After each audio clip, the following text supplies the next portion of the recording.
ಆಚಿ chilli powder ಸಖತ್ ಖಾರ ಬಣ್ಣ ಮತ್ತು ರುಚಿ ಆಚಿ ಚಿಲ್ಲಿ ಪೌಡರ್. ನಾಳೆ ಬೆಳಗಾವಿಯಲ್ಲಿ ಚಳಿಗಾಲದ ಅಧಿವೇಶನ ಆರಂಭವಾಗುತ್ತೆ. ಮತ್ತೆ ಅದೇ ಇಲ್ಲಿಂದ ಅಲ್ಲಿಗೆ ಶಿಫ್ಟು, ಅಲ್ಲಿಂದ ಇಲ್ಲಿಗೆ ಶಿಫ್ಟು. ಬಟ್ ಮಾಡುವಂಥ ಕೆಲಸ ಮಾತ್ರ ಅದು ಏನು ಮಾಡ್ತಾರೋ ಗೊತ್ತಿಲ್ಲ. ಒಟ್ಟಿನಲ್ಲಿ ನಾಳೆ ಬೆಳಗಾವಿ ಅಧಿವೇಶನ ಆರಂಭವಾಗುತ್ತೆ. ಚಳಿಗಾಲದ ಅಧಿವೇಶನ ಬೆಳಗಾವಿಯಲ್ಲಿ ಕುರ್ಚಿ ಸಂಘರ್ಷ ಕೆದಕಲು ದೋಸ್ತಿಗಳು ಸಜ್ಜಾಗಿದ್ದಾರೆ. ಬಿಜೆಪಿ ಮತ್ತು ಜೆಡಿಎಸ್ ಕಾಂಗ್ರೆಸ್ನ ನಾಯಕರನ್ನ ಇಕ್ಕಟ್ಟಿಗೆ ಸಿಲುಕಿಸೋಕೆ ಪ್ಲಾನ್ ಅನ್ನು ಮಾಡಿಕೊಂಡಿದ್ದಾರೆ. ವಿಪಕ್ಷಗಳಿಗೆ ಕೌಂಟರ್ ಕೊಡೋಕ್ಕೂ ಕೂಡ ಸಚಿವರು ಶಾಸಕರಿಗೆ ಸೂಚನೆಯನ್ನ ಕೂಡ ಕೊಟ್ಟಿದ್ದಾರೆ. ನಾಯಕತ್ವ ಗೊಂದಲ ಚರ್ಚೆಗೆ ಬರದಂತೆ ಹತ್ತಿಕ್ಕಲು ಟಾಸ್ಕ್ ಅನ್ನು ಮಾಡಿದ್ದಾರೆ. ಬಿಜೆಪಿಯವರದೇ ಎತ್ತಿಬಿಡೋದು ಯಾವುದಾದ್ರು ವಿಚಾರಗಳನ್ನು. ಸೊ ಈ ಕಡೆ ವಿರೋಧ ಪಕ್ಷಗಳು ಒಂದಿಷ್ಟು ಇದ್ದಾರೆ. ಬಟ್ ನಿಜವಾಗ್ಲೂ ಧ್ವನಿ ಎತ್ತುವಂಥವ್ರು ಇದ್ದಾರಾ ಅಂತ ವಿರೋಧ ಪಕ್ಷದಲ್ಲಿ ಆ ಪ್ರಶ್ನೆ ಎದ್ದೇಳುತ್ತೆ. ಸೊ ಬೆಳಗಾವಿ ಚಳಿಗಾಲದ ಅಧಿವೇಶನದಲ್ಲಿ ಪ್ರತಿಭಟನೆಯ ಬಿಸಿ ಕೂಡ ಇನ್ನೊಂದು ಕಡೆಗಿದೆ. ಸರ್ಕಾರಕ್ಕೆ ಬಿಸಿ ಮುಟ್ಟಿಸೋಕೆ 84 ಸಂಘಟನೆಗಳು ಸಜ್ಜಾಗಿವೆ ಅಂತೆ. 84 ಸಂಘಟನೆಗಳು ಬಿಜೆಪಿಯಿಂದ ಸುವರ್ಣಸೌಧ ಮುತ್ತಿಗೆಗೆ ನಿರ್ಧಾರವನ್ನ ಮಾಡಿದಾರಂತೆ. ಕಬ್ಬು ಬೆಳೆಗಾರರ ಸಮಸ್ಯೆಯನ್ನ ಇತ್ಯರ್ಥ ಮಾಡಿ ಅಂತ ರೈತರು ಪ್ರತಿಭಟನೆ.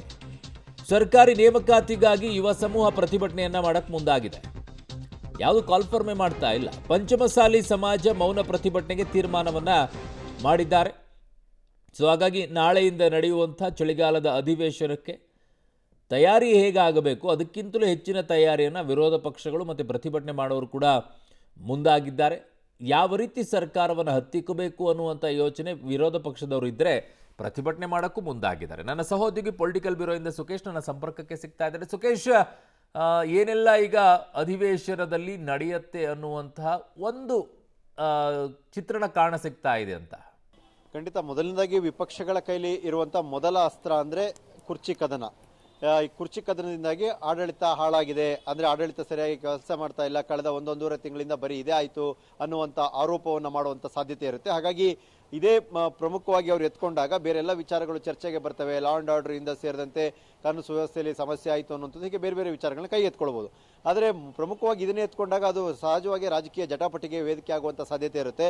ಹಾಗಾಗಿ ವಿಪಕ್ಷಗಳ ಮೇಲೂ ಕೂಡ ಅಂಥದ್ದೇ ಯಾವುದೋ ಇರುವಂತಹ ಕೆಲವು ಆರೋಪಗಳನ್ನ ಮಾಡುವಂಥದ್ದು, ಕೌಂಟರ್ ಮಾಡುವಂಥದ್ದು, ಅಥವಾ ಅವರು ಈ ವಿಚಾರಕ್ಕೆ ಬರದ ರೀತಿಯಲ್ಲಿ ನೋಡ್ಕೊಳ್ಳುವಂತಹ ಸೂಚನೆಗಳು ಕೂಡ ಆಡಳಿತ ಪಕ್ಷದಲ್ಲೂ ಬಂದಿದೆ. ಸಚಿವರಿಗೆ, ಹಿರಿಯ ಸಚಿವರುಗಳಿಗೆ ಮತ್ತು ಹೊಸ ಶಾಸಕರುಗಳಿಗೆ ಕೂಡ ಕೆಲವೊಂದಷ್ಟು ಸೂಚನೆಗಳನ್ನ ಕೊಡಲಾಗಿದೆ ಅನ್ನುವಂಥದ್ದು, ಹೀಗೆ ಫೇಸ್ ಮಾಡಬೇಕು ಅನ್ನುವಂಥದ್ದು. ಹಾಗಾಗಿ ಬಹುತೇಕ ನಾಳೆಯಿಂದ ಅವೆಲ್ಲದಕ್ಕೂ ಅದು ವೇದಿಕೆ ಆಗುತ್ತೆ. ಆದರೆ ನಾಳೆ ಬಹುತೇಕ ಒಂದು ದಿನದ, ಯಾಕಂದ್ರೆ ಹಾಲಿ ಶಾಸಕರೊಬ್ಬರು ತೀರ್ಕೊಂಡಂತ ಹಿನ್ನೆಲೆ ಒಂದು ಕಂಡೋಲೆನ್ಸ್ ಮಾಡಿ ಮುಗಿಸುವಂತ ಸಾಧ್ಯತೆ ಇರುತ್ತೆ.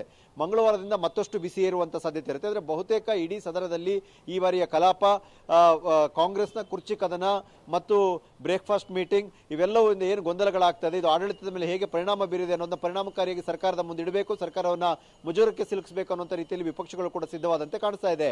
ಅರುಣ್. ಓಕೆ ಸುಖೇಶ್, ಎಲ್ಲ ಮಾಹಿತಿಗೆ ಧನ್ಯವಾದಗಳು.